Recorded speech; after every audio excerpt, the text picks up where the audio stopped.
संख्या 460 को किस प्राकृत संख्या से भाग देने पर भागफल भाजक के 5 गुने से 6 अधिक तथा शेषफल 1 आता है, तो भागफल तथा भाजक कितना होगा। ये 9वां प्रश्न है आपका। यहाँ देखिए पहले क्या क्या दिया है। 460 में भाग देना है और जिसमें भाग देना रहता है उसको भाज्य बोलते हैं। तो भाज्य कितना दिया है 460। जिस संख्या में भाग दिया जाता है उसको भाज्य बोलते हैं। भाज्य कितना है 460। और भाजक मतलब जिससे भाग दिया जाता है। तो भाजक हमें पता नहीं है, भागफल और भाजक ज्ञात करना है, तो हमने मान लिया भाजक को x। अब भागफल को x क्यों नहीं माना, क्योंकि अगर हमें भाजक पता चल गया तो भागफल देखिए यहाँ अपने आप पता चल जाएगा। भागफल भाजक के 5 गुने से 6 अधिक है, मतलब भागफल का मान हमें पता चल जाएगा अगर हमें भाजक का मान पता हो। तो भाजक का मान पता नहीं है तो भाजक को हमने क्या मान लिया x। तो प्रश्न के अनुसार देखिए भागफल बराबर क्या हो जाएगा, भाजक के 5 गुने, तो 5 का गुणा से 6 अधिक प्लस 6। तो भाज्य मतलब जिसमें भाग देना है 460 और भाजक मतलब हमें जो ज्ञात करना है। तो ज्ञात क्या करना है x, उसको x मान लिया। और भागफल यहाँ प्रश्न में दिया भागफल भाजक के 5 गुने से 6 अधिक है, मतलब भाजक गुणे 5 धन 6। अब भाजक कितना है x, देखिए मान रख दीजिए भाजक का मान x गुणे 5 प्लस 6। अब ये 5x हो जाएगा प्लस 6, x का 5 में गुणा 5x प्लस 6। तो भाज्य पता चल गया, भाजक पता चल गया, भाजक और हमें भागफल पता चल गया। अब शेषफल भी देखिए यहाँ दिया हुआ है। शेषफल कितना दिया है, शेषफल 1 आता है। तो शेषफल कितना दिया है 1। तो सूत्र क्या होता है, देखो सूत्र याद करिए, भाज्य बराबर भाजक गुणे भागफल धन शेषफल। ये आप पीछे की क्लास में पढ़ चुके हैं।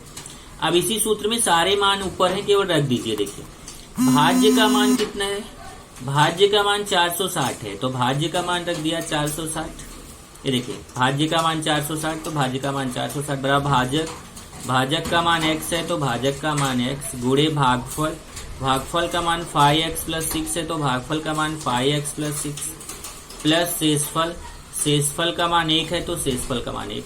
तो ऊपर देखिए भाज्य का मान, भाजक का मान, भागफल का मान, शेषफल का मान, चारों मान दिया है। चारों मान यहाँ पे रख दीजिए। ये 460 इधर x का गुणा करिए, x का 5x से गुणा 5x स्क्वायर और x का 6 से गुणा 6x, ये प्लस 1। अब ये 460 को बराबर के इस तरफ लेके चले जाइए, तो ये 5x square plus 6x plus 1 और प्लस 460। देखिए प्लस 460 बराबर किधर आएगा, तो माइनस 460 हो जाएगा। अब ये 5x स्क्वायर प्लस 6 और इधर कुछ नहीं बचेगा मतलब 0। तो 5x स्क्वायर प्लस 6 इधर देखिए सजाती पद है, तो 460 में 1 घट, क्योंकि प्लस माइनस घटता है बड़ी संख्या का चिन्ह, 460 में 1 जाएगा तो 459 बड़ी संख्या के सामने माइनस। अब इसका हमें गुणनखंड करना है, तो गुणनखंड कैसे करेंगे, इधर देखिए यहाँ पे आपको इसका गुणा करना है। तो ये 5 में आप गुणा करेंगे कितने का, ऋण 459 का। तो 5 में ऋण 459 का गुणा कर लीजिए। तो गुणा करेंगे, गुणा करने के बाद जितना आएगा, गुणा करने पे देखिए कितना आएगा यहाँ, 5 9 45, 5 5 25 4, 5 9 45, 5 पे 25 4 29, 5 चौक 20 2 22 और यहाँ माइनस। तो इस तरीके से माइनस 2295 आएगा। तो ये देखो किनारे किनारे वाली गुणनखंड विधि से मैं कर रहा हूँ। गुणनखंड विधि से करने के लिए क्या है, किनारे किनारे संख्या का गुणा करते हैं। तो 5 में ऋण 459 का गुणा करेंगे तो माइनस 2295 आएगा। और ये बीच वाली संख्या 6 है। दो ऐसी संख्या गुणा करने पे 2295, जोड़ने या घटाने पे 6। तो ये निकालना थोड़ा सा मुश्किल काम है, वैसे मैंने आपको सिखाया हुआ है। अगर आप मान लो गुणनखंड विधि से इस क्वेश्चन को नहीं कर पाते हैं तो आप सूत्र विधि से इस क्वेश्चन को करिए, ठीक है। तो मैं आपको गुणनखंड विधि से सिखाया हूं, आप इसको सूत्र विधि से बाद में करना, तो आंसर यही आएगा। तो ये किनारे वाली संख्या है वही, जो बीच वाला है उसको हटा के 6x को हटाएंगे, वहां प्लस 51x, देखिए प्लस 51x माइनस 45x करेंगे, 2 2 को 7। यहाँ पे कॉमन आएगा x, x का भाग यहाँ, x का भाग यहाँ, यहाँ x का भाग देंगे तो 5x बचेगा, यहाँ x कटेगा 51।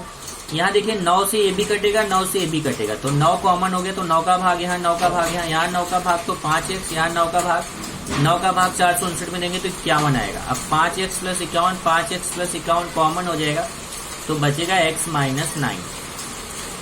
एक बार इसको जीरो करो, एक बार इसको जीरो करो, और ये +50 उधर जाके -50 और -9 उधर जाके +9 और ये 5 बटे में आएगा और ये तो 9 वैसे ही रहेगा।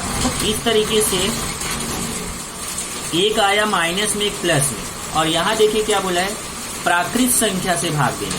भाग किससे देना? प्राकृत संख्या से। और ये संख्या माइनस में है, माइनस वाली संख्या कभी भी प्राकृत संख्या नहीं होती है, इसलिए यह मान हम नहीं ले सकते। हमारा सही मान कौन सा है? x बराबर 9। परंतु प्राकृत संख्या ऋण नहीं होती है, इसलिए x बराबर नहीं ऋण 51/5, x बराबर 9, ये सही आंसर है। तो भाजक कितना हो गया? भाजक हो गया x मतलब 9 और भागफल क्या है? 5x + 6। x की जगह 9 रख दो। देखिए भाजक कितना है? 5x + 6। भाजक x है और भागफल कितना है? भागफल है 5x + 6। तो x की जगह 9 रख दीजिए क्योंकि x का मान 9 है। तो 5 9 45 6 51। तो भाजक आ गया 9 और भागफल आ गया 51। इसी तरीके से आपका ये 10वां क्वेश्चन है। 10वां क्वेश्चन ध्यान से देखिए, एक कृति युक्त क्वेश्चन है, कृति वाला प्रश्न है, जिसमें ये समलंब चतुर्भुज है और समलंब चतुर्भुज ABCD, समलंब चतुर्भुज ABCD में AB समांतर है CD के और इसका क्षेत्रफल दिया गया है 33 वर्ग सेमी। इस आधार पर आपको एक कृति दी गई है, कृति आपको पूरा करना है। तो ध्यान रखिए इस कृति में आपको बॉक्सेस दिए गए हैं। ये आप समलंब, यहाँ पे देखिए मैंने यहाँ रफ किया हुआ है, ये इस तरफ मैंने पूरा, ये ध्यान रखना आपको कृति युक्त प्रश्न शॉर्टकट होता है। शॉर्टकट का मतलब वहाँ बीच बीच में स्टेप्स गायब रहते हैं, तो मैंने तीर लगा के यहाँ जो स्टेप गायब है रफ वर्क किया है। जैसे यहाँ देखिए स्टेप गायब था, सूत्र यहाँ गायब था, मैंने लिखा है। यहाँ बीच में जो स्टेप गायब है उसको मैंने तीर लगा के बताया हुआ है। तो आप ध्यान रखिए कृति युक्त क्वेश्चन में बीच बीच के स्टेप गायब रहते हैं, जो स्टेप गायब है उसको मैंने यहाँ पे आपको समझाया हुआ है, इसको आप देख लीजिए। और इस तरीके से बॉक्स में जहाँ रेड मैंने लिखा है वो सब भरने वाला था, वो मैंने भरा है। क्या होता है समलंब चतुर्भुज का क्षेत्रफल? आप जानते हैं 1/2 गुणे समांतर भुजाओं का योगफल गुणे ऊंचाई।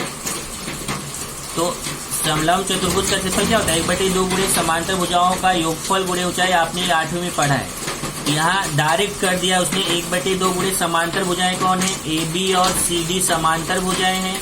तो यहाँ देखिए AB + CD गुणे ऊंचाई, ऊंचाई कौन है? AM। यहाँ देखिए ऊंचाई की जगह AM, यहाँ बॉक्स खाली था। अब मान रखना है क्षेत्रफल, ए लगा, ए मतलब एरिया, एरिया मतलब क्षेत्रफल। क्षेत्रफल का मान कितना दिया है? यहाँ देखिए क्वेश्चन में क्षेत्रफल का मान 33 दिया है। 33 1/2। ABCD और AM का मान रखना है। तो देखिए AB का मान x है, CD का मान 2x + 1 है। AB का मान x, CD का मान 2x + 1 और AM का मान x - 4 है। AM का मान x - 4। अब यहाँ पे ये जुड़ जाएगा x और 2x जुड़ेगा तो 3x। देखिए x में 2x जोड़ दीजिए तो 3x + 1 x - 4। जहाँ मैंने रेड से लिखा वो सब आपको भरने के लिए है। अब यहाँ पे एक 66 कैसे आया? 2 का भाग है, उधर जाके गुणा होगा तो 66 आ जाएगा। और इस तरीके से एक यहाँ देखिए एक से बीच में गायब है, उसको मैंने यहाँ दिया है कि 66 = इधर गुणा होगा। गुणा पहले 3x का x से गुणा होगा 3x², फिर 3x का 4 से होगा 12x, फिर 1 का x से होगा 1x, फिर 1 का 4 से होगा 4। ये स्टेप यहाँ गायब है तो मैंने यहाँ तीर लगा के दे दिया है रफ में आपको समझने के लिए। अब ये देखिए आपका 66, ये देखिए यहाँ डायरेक्ट लिखा हुआ है स्टेप। तो ये कैसे आएगा? 3x² और ये करेंगे तो ये कितना आएगा? -11x। तो 3x² - 11x। इधर देखिए 66 इधर आएगा तो -66 होगा तो -4 और -66 जुड़ के -70 हो जाएगा। अब यहाँ पे भी देखो एक स्टेप बीच में गायब है, ये आप किनारे किनारे का गुणा करते हो तो ये देखो यहाँ पे वो बीच में गायब है, वो बताया मैंने कि किनारे किनारे का गुणा करेंगे। 3 में 70 का तो 210। दो ऐसी संख्या गुणा करने पे 210, जोड़ने या घटाने पे 11। जैसे आप गुणनखंड करते हो तो यहाँ गुणनखंड वैसे करना है। बीच में जो पद गायब था जैसे देखिए 3x² वैसे लिखना है, 70 वैसे लिखना है। और बीच में जो 11x है उसको हटाएंगे, उसकी जगह 2 भाग करेंगे। ऋण 21x, धन 10x। फिर दो को साथ लेके यहाँ कॉमन लेंगे, 3x कॉमन आएगा तो बचेगा क्या, x माइनस 7। कैसे, 3x का भाग यहाँ, 3x का भाग यहाँ, 3 कटेगा, 1x कटेगा, 1x बचेगा और यहाँ 3x का भाग दे, 3 7 21, 7 x कट जाएगा। यहाँ पे 10 कॉमन है तो 10 कॉमन ले लिया, फिर 10 का भाग यहाँ, 10 का भाग यहाँ 10 का भाग देंगे x, यहाँ 10 का भाग देंगे तो 7। ये देखिए ये बीच का पद गायब है। तो कृति युक्त में सबसे बड़ी प्रॉब्लम है, आपको लगता है बॉक्स टाइप का क्वेश्चन इजी है, बॉक्स टाइप का क्वेश्चन इजी नहीं है बल्कि टफ है। क्यों? क्योंकि बीच के स्टेप्स गायब हैं।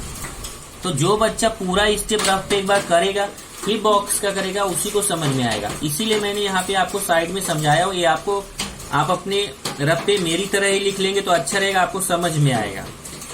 इधर देखिए x माइनस 7 कॉमन यहाँ बचेगा 3x प्लस 10, तो ये रेड वाला भरना था, एक बार इसको 0 एक बार इसको 0। यहाँ से x का मान माइनस, देखिए माइनस 10 अपॉन 3 आएगा, इधर x इक्वल टू 7 आएगा तो माइनस वाला मान नहीं ले सकते हैं, इसलिए प्लस वाला मान लेंगे 7।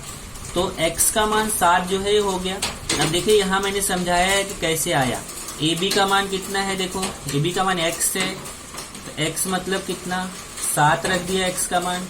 सी डी का मान कितना है, सी डी का मान 2x प्लस 1 है तो मैं निकाल के दिखाया, देखिए 2x प्लस 1, 2 बीच में गुणा छिपा हुआ है, x का मान 7 प्लस 1, 2 7 14 प्लस 1 14 1 15। तो सी डी का मान देखिए यहाँ डायरेक्ट लिखना है, ए बी का मान 7 डायरेक्ट लिखना है, सी डी का मान 15 डायरेक्ट लिखना है, जबकि आपको निकालना पड़ेगा, देखिए ऐसे निकालना पड़ेगा, यहाँ पे डायरेक्ट लिखना है बॉक्स में। और ए डी बराबर बी सी, ये देखिए दोनों बराबर हैं क्योंकि सेम, देखिए जो चिन्ह यहाँ लगा वही यहाँ ए डी और बी सी दोनों समान है। तो कितना है x माइनस 2, तो देखो मैंने निकाल के दिखाया x माइनस 2, x का मान कितना है 7 माइनस 2, 7 में से 2 गया 5, तो इसका मान यहाँ डायरेक्ट 5 लिखना है, पर आपको रफ पे ऐसा निकालना पड़ेगा। तो ये रफ वर्क मैंने आपको करके दिया है, आप ये रफ वर्क भी मेरी तरह जैसे मैंने लिखा ऐसे लिख लीजिएगा।